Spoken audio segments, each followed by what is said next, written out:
So about 15 years ago, when I was a member of Al-Anon, which is the sister program of Alcoholics Anonymous, and it's for friends and family members of the alcoholic, I heard a guy say, the best way to keep the alcoholic drinking is to want them to stop. And this can be verified by two things. One is the millions of cases of alcoholics who finally did stop, right? Because they drank and they suffered enough. It wasn't because other people wanted them to stop. It was because they were faced with the prospect of, like death or jail. And two, I worked at an addiction recovery center in California for a couple years, and we got a lot of intervention cases, right? Which means families would intervene on their loved one and send them to our center to get sober.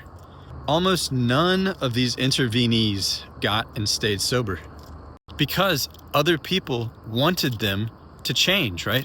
Their families wanted them to get sober.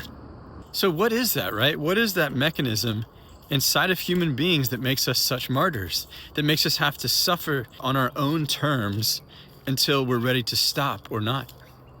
Two words, and if you watch these videos, I bet you know what I'm going to say. Correct. Emotional repression. Take all of this out of the realm of addiction recovery and put it into the realm of dynamics in human relationships. The whole problem from the very beginning is people in repression wanting people who aren't in repression yet to be in repression. In other words, people wanting other people to change. To illustrate the mechanics of this, ask yourself this question. Me, at the times in your life when you've wanted other people to change, have you been feeling good or bad? Bad? That makes sense, because when we're in emotional repression, there's an illusion that gets created that says if the world and its people would just turn out the way that I need them to, I might not have to feel what's buried and repressed in my body. The reason that we want other people to change is so we don't have to feel things that we don't want to feel. And this is the Al-Anon drug, right? Or the drug of most people on the planet. It's also called codependency, but it's basically, I need you to be okay so I can be okay.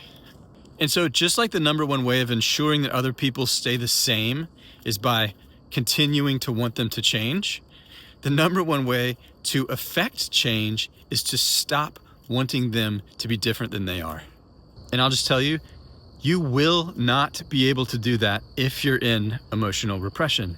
The only way that I know of to stop wanting other people to change or to be different is to come out of and resolve emotional repression and suffering. Because when you're not suffering, why would you need anyone else to change?